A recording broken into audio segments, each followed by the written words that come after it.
Practical Psychology, an advanced manual in the science of mental development in 11 lessons, first edition, 1915, by Frank Channing Haddock, PhD, author of Power of Will, Power for Success, Business Power, Culture of Courage, Creative Personality. Practical Psychology, an advanced manual in the science of mental development in 11 lessons, 1915. The importance of the universe is the importance of the knowing self. Law. The individual mental life is reality in action. Chapter 1. Preliminary definitions and statements. It is probable that all the heavenly bodies of our universe move together on some mighty orbit around an unknown central sun. So we may say, all human knowledges are related to and revolve around one all-controlling subject, psychology. The greatest study of mankind is man. All knowledges employ the knowing human self, and the understanding of that self becomes then the open sesame to a true understanding of the universe in which we live. My college president was wont to say that one of his graduates could saw wood more efficiently than an uneducated man. We apply this aphorism and affirm that he who fairly comprehends psychology is, by so much, the better prepared to master and to appreciate all departments of human life and thought. Psychology should be regarded as the center of all the sciences. We proceed then to ask, what is this central science? Definitions of psychology and of the terms employed. Psychology is the science of the facts, principles, and laws of the knowing human self. So far as the author knows, this definition will not be found in any other book on this subject, and it is given in the interest, it is believed, of accuracy and for the sake of the work to follow. In order that the student may understand that statement given, the terms employed should be now definitely grasped. Science is systematized knowledge. In the nature of the case, the science of psychology cannot be exact, since the human self is so subtle, complex, and vast. But the facts, which we gather from a study of that self, whether by the methods of the laboratory or of introspection, make the definition good. A fact is anything that is. It may be an object, an idea, a movement, a force, and so on. A principle is that which determines any existence to be what it is. Examples: the apple tree, the eagle, the individual human. The deity is in each case determined to be itself by what we here call its principle. Without this central principle, any existence might be something other, a notion which our minds will not tolerate. A law is a way any object of existence has of being and doing. Observe, law, in this sense, is not imposed upon things. It expresses the nature of things. The nature of things is the complex expression of the laws of things. The laws of nature are not mysterious entities, and they are not mysterious fiats. They are the constitutive and revealing ways which all the objects of nature have of being and doing. We summarize our ideas of knowing as follows. To know is to apprehend, that is, to make out, or just to think to, any actuality. To know is to comprehend, that is, to think around any actuality. To know is intensively to understand, that is, to apprehend and comprehend exhaustively any object of thought. We apprehend a tree in a fog. We comprehend the tree by particular observation, and we intensively understand the tree as scientific students. These ideas of knowing suggest more specific definitions. To know is to put forth a mental activity having meaning. But we cannot have a meaning until we properly relate that activity to other activities preceding or now going on in the mind. Meaning, therefore, is the relation of one mental activity to another. You could not understand a word defined in totally unknown terms. You must find in the definition some word which starts a mental activity that relates itself to what you already know, and so on through the definition, until all the new mental activities find their place among those with which you are now familiar, before you can understand the original word at all. We say then that knowing is having meanings, and that meanings are relations of mental activities. Thus, in psychology, we investigate the facts, principles, and laws of the human self by getting definite and systematic ideas concerning that self, that is, meanings, and relating the same to the sum total of other ideas or meanings already possessed. Reality of the knowing self. It is impossible properly to relate our ideas or meanings concerning the knowing self until we secure a self that is actual and that actually knows. To limit the science of psychology to a mere system of mental activities seems fatuous and altogether unscientific. This, however, is precisely what some authors do.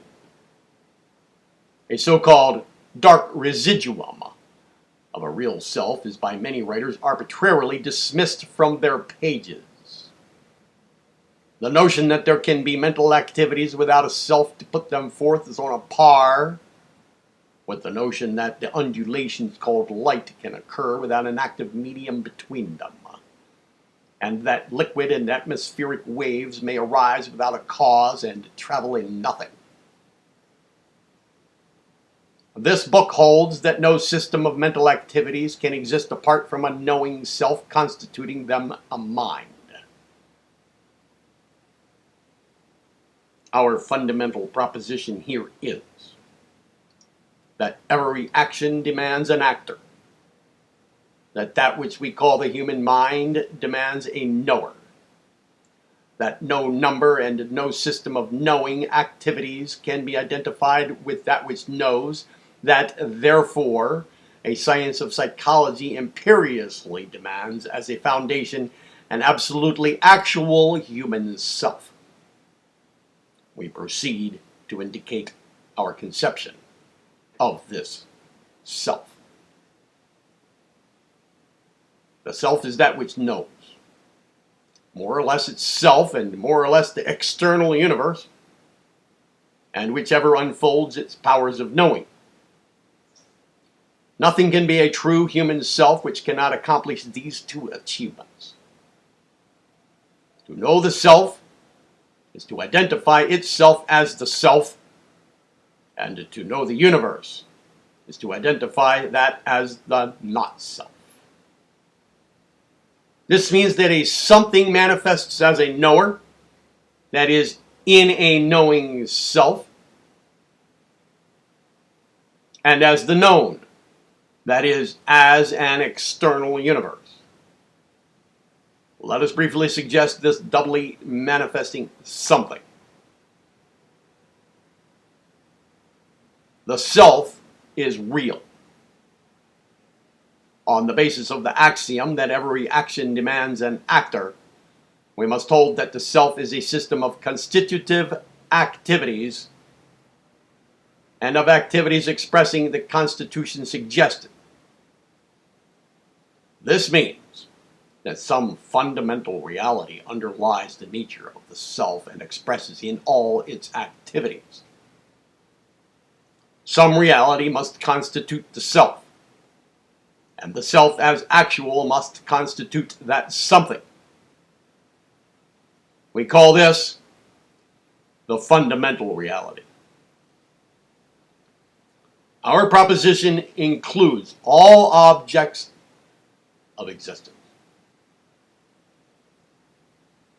Every object of existence is constituted by reality, and in its nature expresses reality. The constitution of the human self, therefore, expresses the nature of reality. And the activities of the human self are manifestations of the nature of that reality, that is, of the individual's self. The self gets its actuality from the fact that it expresses reality, and it gets its individuality from the fact that it unfolds in certain specific facts, principles, and laws which systematize in human person. These suggestions require a further analysis of the reality and of the human self. We proceed to the first analysis. The fundamental reality may be defined thus. The fundamental reality is eternal, qualitatively, not quantitatively, infinite, always the same, and throughout identical with itself, and contains within itself the sole reason for its own existence and provisions for all secondary existences. It is itself alone, but it exhibits in all known things. Nothing exists apart from it. All things are manifestations of it, and no thing is, as a manifest of it, the whole of itself. The human self is reality, and is therefore real, but is so only in the sense that it is a manifest of reality. A man goes into his thoughts, but the thoughts should not be identified with the man. We say that every action demands an actor, but we do not identify the action with the actor. We say that every thought demands a thinker. We say, not that the thought exhausts the thinker, but that the thinker expresses in the thoughts. So we say that every object, including the self, demands some underlying reality, which gives that object its actuality, but which is actual only as a manifest thereof. So far as concerns the human self, this fundamental reality constitutes the human self by certain manifestations as follows. It exhibits a psychic factor, a body as subconscious and conscious mind. Let us indicate the meanings of these terms. The psychic factor is a manifest of the provisions of fundamental reality for intelligence. The word intelligence means the chooser between.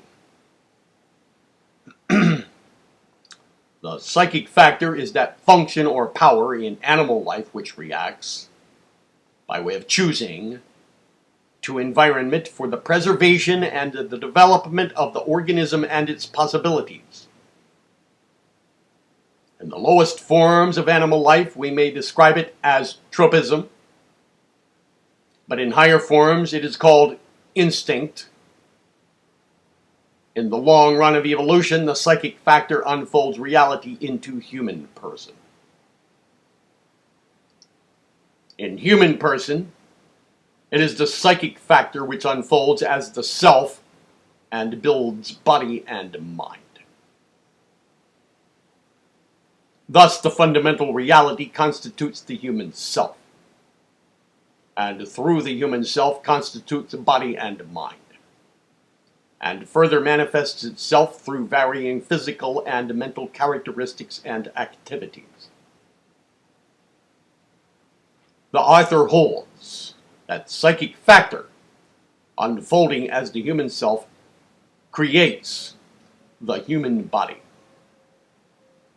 In the sense of these paragraphs, all men and women develop their own bodies. We do not concede the proposition that our bodies are separate from our creating selves, but we insist that, in so far forth, each body is a phase of the self. This relieves deity of some obligation and places it upon every self, who makes it according to our living and the measure of our skill. Similarly with the mind. First, the fundamental reality, expressing itself through psychic factor, develops the knowing self. And this developing process originates what we call the mind. But the mind is simply a complex of the knowing activities of the self in its reacting relations with the universe. It is not a businessman's desk. It is not Pharaoh's granary. It is a manifestation of the activities of fundamental reality in that mysterious individualized process by which the reality knows itself and comes to person. In succeeding pages, this conception of the mind will be worked out in detail. The great idea, which we wish the student thoroughly to grasp, is this.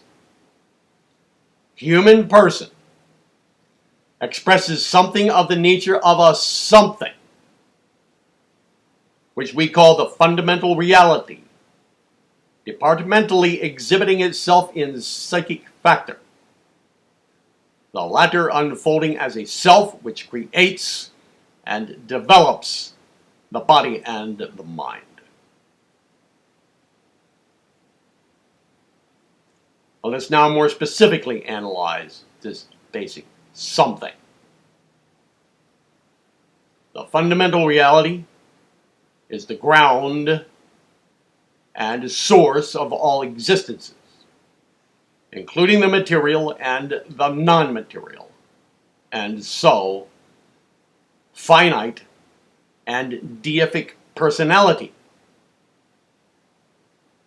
Deity is the exhaustive expression of all its possibilities for person. All material existences are partial expressions of its non-personal possibilities. All finite personalities are partial expressions of its possibilities for finite person. as ground and source of all objects of existence. The fundamental reality must be eternal because, if it is infinite, it must forever realize its own possibilities in expressing forms. Reason has no place for an idle infinite.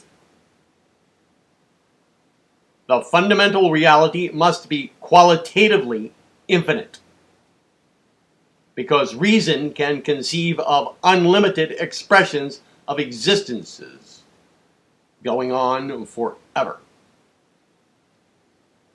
The unlimited many must have a ground and a source in one infinite. This means that our fundamental reality contains within itself the possibilities of all conceivable and inconceivable varieties of existence. The fundamental reality is, in essence, excuse me, one only. Its expressions may be called the infinite many. The possibilities become actual only as manifestations. The reality, therefore, is not any one of these manifestations as such. All manifestations are real as manifestations. Matter and material forms are real as exhibits of reality, but they are not exhaustively that reality itself. Deific person is real as a manifest of the reality, as person, but it is not exhaustively that reality in any logical sense. Finite and other person are real as manifestations of that reality, but they are not exhaustively that reality itself. Human person is psychic factor, exhibiting as body and as mind.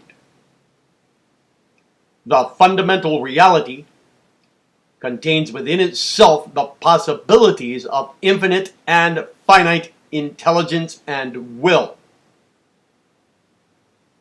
But it is not as fundamental either intelligence or will. Intelligence and will exist only as manifest of the reality. The fundamental reality should not be conceived as a complex or a compound, whether material, non-material, or personal. It is one and indivisible. It does not divide itself. It expresses itself in divisional forms.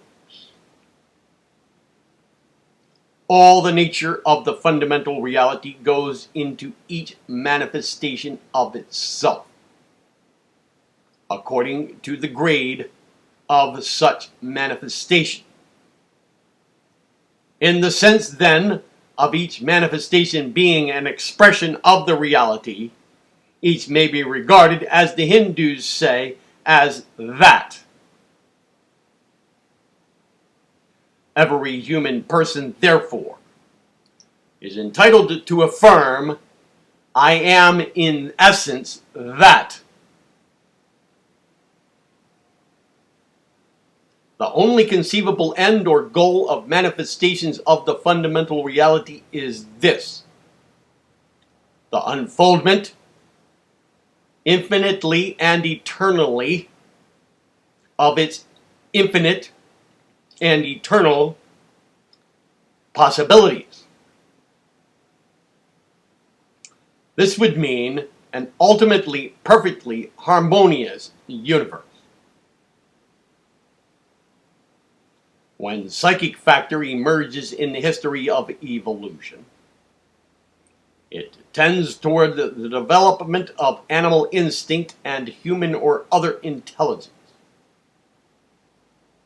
When human person emerges, the goal must be reached through the harmonious development of mind. This is the sole significance of mind.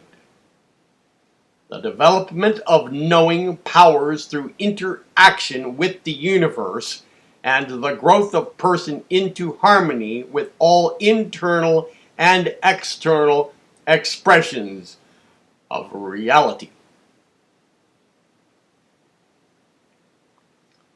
We have then, as manifests of reality, the psychic factor, the self, and its endowments as intelligent mind.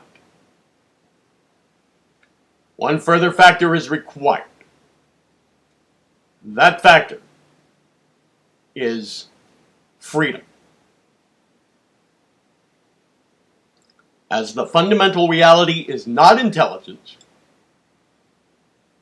and is not will, but merely contains within itself the possibilities of intelligence and will in its manifest, so the reality is not free, but only contains within itself the possibilities of freedom in its manifests, according to their grade. It is basic that an infinite and eternal reality cannot be free to manifest other than its own essence, to exhibit other than its own nature. No infinite can transcend itself. Our fundamental reality is bound by its own nature. It is a closed system. We hold that such reality cannot choose between exhibiting itself and any other existence, since there is no such other existence, and that its own nature must go on expressing itself and none other forever. Freedom, then, obtains only in and among the manifestations of reality. In lower grades of existence, freedom is the power to express the nature of any individual object of existence. On the level of human person, freedom is the power to express the nature of human person. But this means to act intelligently, for good or for ill, and to direct intelligent action by that which we call will. The goal of the universe is universal harmony. This goal is to be attained in the world of nature, below man, through the mechanical operation of the nature of things. On the level of human and other personality, this goal is to be attained through the operation of the nature of person, that is, through developing intelligence and will. Expression of the nature of person through developing intelligence and will is freedom. And it is all the freedom there is. And it is all the freedom we need. And such freedom, obtaining in human or other person, is all the freedom required for the unfoldment of an ultimately perfect universe. Now, so far as human life is concerned,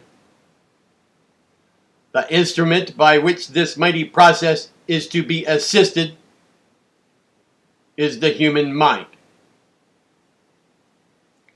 By mind, the individual exercises absolutely the highest possibility of the fundamental reality, that is, it knows.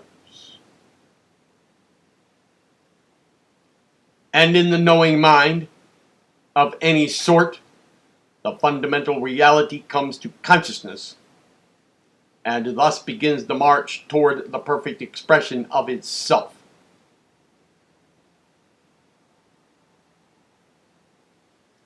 Reality and the mind. We proceed to suggest an analysis of the mind in terms of, that is, as an expression of, our fundamental reality. Remember that you, yourself, are real as a manifest of that infinite and eternal somewhat, and that yourself finds its central meaning and significance in knowing. Now, in the language appropriate to psychology, the mind is the sum total ways the self has in acting, in knowing. But the fundamental reality expresses its nature in certain organizing tendencies which operate in the following manner. All organization in nature exhibits what we call the nature of things. That is, exhibits the tendency of reality to express its manifestations in some sort of organized form. The reason for this fact is the nature of reality itself. It must unfold its possibilities more and more in a process of developing ultimate harmony, and it cannot do this by hit or miss unfoldments. For such hit or miss unfoldments would never secure harmonious development of its possibilities. It is the nature of reality, therefore, to express itself and to organize its expressions. The first organized manifestation of reality, so far as we know, aside from religious considerations, is the universal ether. Through the universal ether, reality proceeds.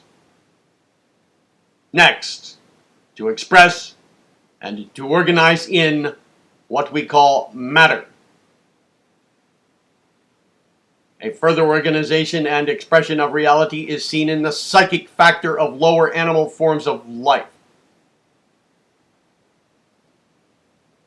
A climacteric expression and organization of reality is seen in the development of the human self, through its action in psychic factor as body and mind. Thus, our first conception of the nature of fundamental reality defines itself as organization. Let us always remember that this tendency of reality to organize its manifestations reaches a climax in mind. In mind, generally speaking, reality realizes its tendency to set itself over against itself as the knower and the known, and thus to unfold its provisions for consciousness. We say then that in mind we have the sum total ways, individualized in person, in which reality knows itself, that is, knows as an individualized expression of itself, and knows more or less the external universe.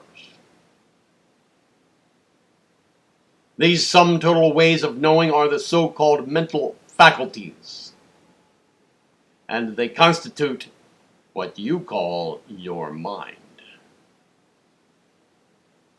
But reality, operating as the psychic factor, develops the knowing self into two phases or departments of knowing: the subconscious, or the pre-mental phase, and the conscious phase.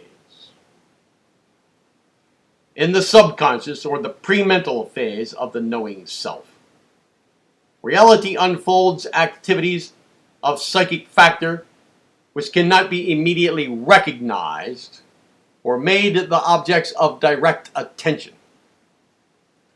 This phase is, so to speak, the root of conscious mentality, inasmuch as it is the great primal expression of reality in person, and inasmuch as reality operates here mechanically, it puts the whole of reality back of person, and therefore is all important as ground and a source of the mental life. But, as it must, in the nature of the case, operate mechanically, it requires for its utilization that directive organization of knowing powers which we call conscious mind. In conscious mind, reality achieves its highest organized system by means of which it knows as a self and is known as a universe. In consciousness, reality comes at last to a recognition of itself in organized, individualized form. Conscious mind is the sum total of reality's knowing powers in the individual, taken here as of a lifetime. Consciousness is the sum total of reality's activities in knowing through the individual, taken at any instant in that individual's life. These activities in knowing are organized in the human mind, may roughly be indicated as follows. Reviewing a little, we say that the fundamental reality achieves its first step toward human personality in psychic factor, and its next step in the development of psychic factor into the knowing self. We now go on to say that a further step in the process is seen in sensation. In sensation, reality in the individual self finds itself in a simple knowing condition due to the action upon it of that which is external to itself. This condition may obtain through the exercise of the sense of sight, hearing, smell, taste, touch, and the general internal sensitiveness of the organism. We have here the action of external reality and a simple or mere conditioned reaction thereto. We have here also the primary ground of all mental activity. In sense perception, reality, in its individualized personal form, begins to find the meanings of sensation. The just-born infant has various purely simple sensations, which are conditions of its organism, vaguely recognized as pleasant or unpleasant, but not as sensations properly. Later on, it begins to know the meanings of these conditions and somewhat of their causes. It now sense perceives. Roughly speaking, individualized reality comes in these two primary phases of knowing, vaguely to achieve person as set over against the non-person. In memory, reality repeats, with more or less accuracy, previous knowing activities of person, and identifies itself in person as having put them forth, thus achieving a knowledge of personal identity and establishing the meaning of its own ongoing in what we call time.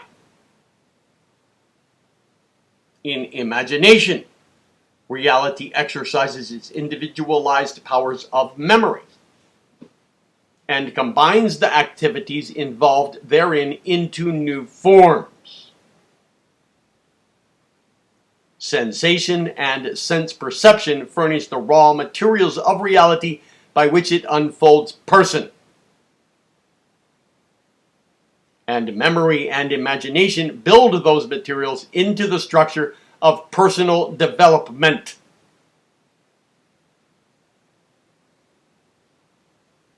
A further builder is seen in reasoning. In reasoning, reality expresses those powers, which we call logical, by which the actions of the external universe are more and more interpreted as the true meanings of the nature of things, or the true laws of fundamental reality.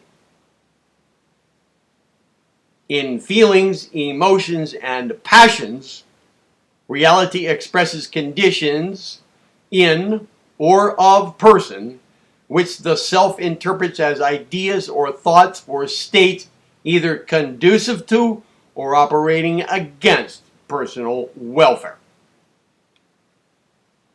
In feelings, emotions, and passions, reality achieves personal consciousness of satisfaction or dissatisfaction in the interest of personal welfare.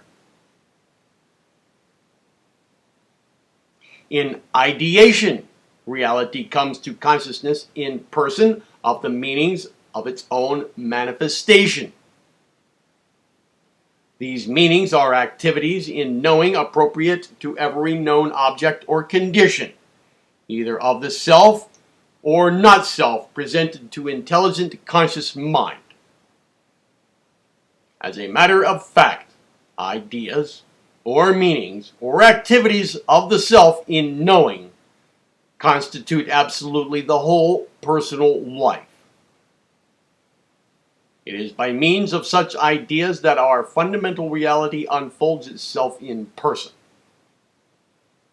and through person tends to achieve a finally perfected conscious personal universe. This means that the ultimate universe will be all personal, having at last exhausted all lower manifestations of reality, and that then the whole of existence will be the reality of person, finite and infinite. Always shall this process be carried on by what we may call the continuous mental life. In the continuous mental life, the provisions of reality for manifesting itself and for organizing its higher manifestations in person are realized in a marvelous drama through which this final goal is to be attained. The drama should be directed by will. In will, reality achieves the climax of its provisions for directing personal unfoldment. This means, broadly stated, that in will, personalized reality achieves the dynamic or controlling idea of its own meaning in person. And that is freedom. And beyond developing personal freedom, reality cannot go. We now proceed to a remarkable, yet, as we believe, a true conclusion. Psychology, the center of all human knowledge. We conceive that an infinite and eternal somewhat, which we call the fundamental reality, manifests itself in all existences. This manifestation expresses its nature. The nature of things is the nature of this reality. This reality manifests itself in organizations. So far as we know, now, such as material objects and persons.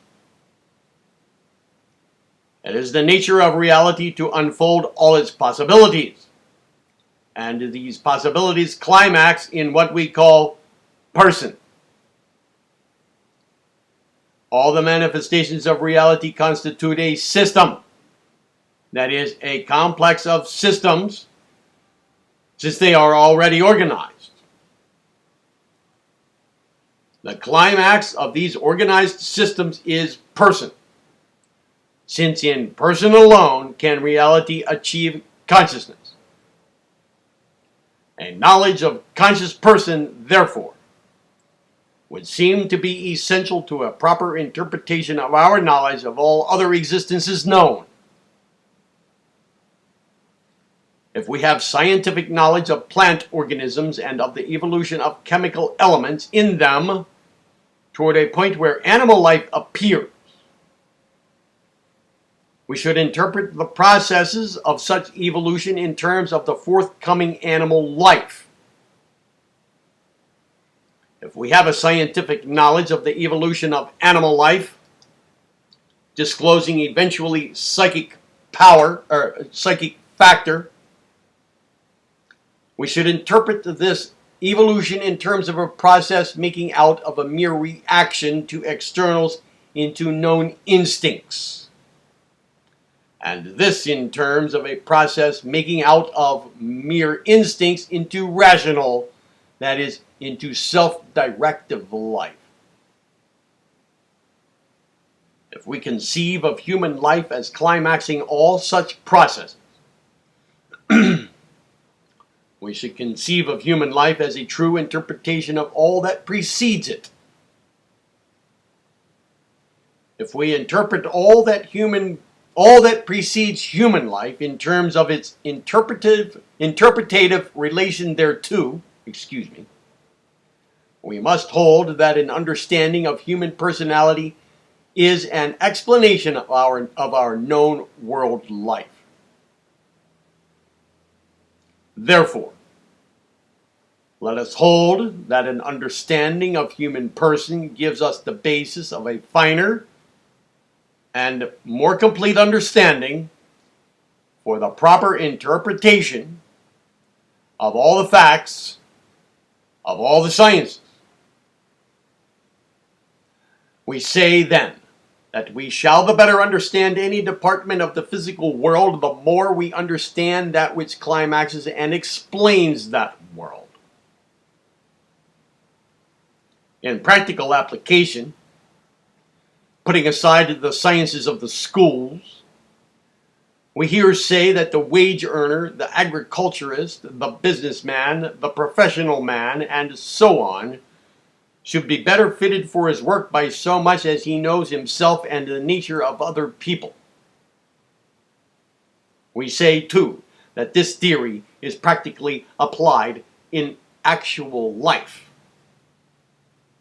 But we say also that when the individual human person comes to conceive of himself as a climacteric expression of the nature of reality, and sees that it is of the nature of this reality to go on in its unfoldments toward a perfected universe, that individual must give to his life work a meaning and a direction far finer and more complete than would otherwise be possible.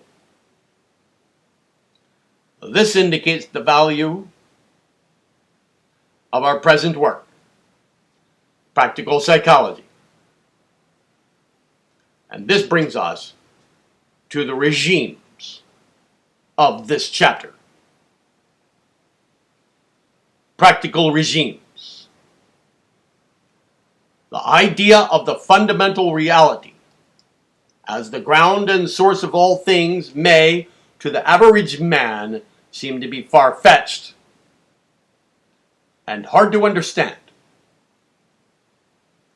It is usually thus with new ideas. If an idea is new to us, we imagine it to be abstruse and difficult.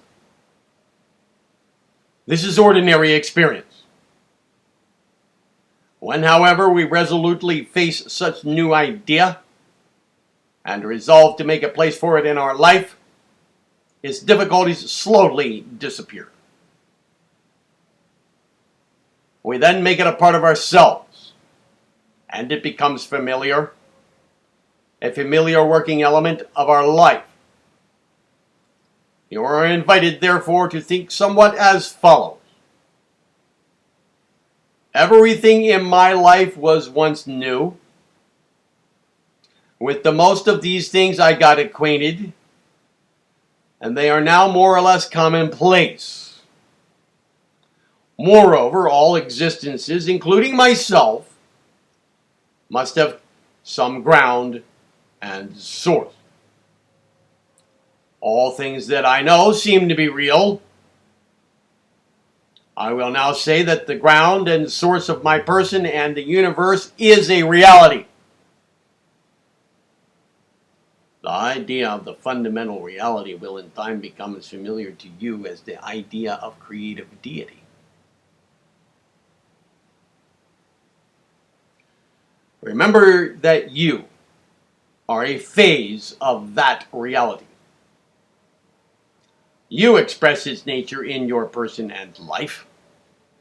This means that the goal of your life is the utilization of those of its expressions in you which make for completest personal success and development. This gives you dignity and place in the world.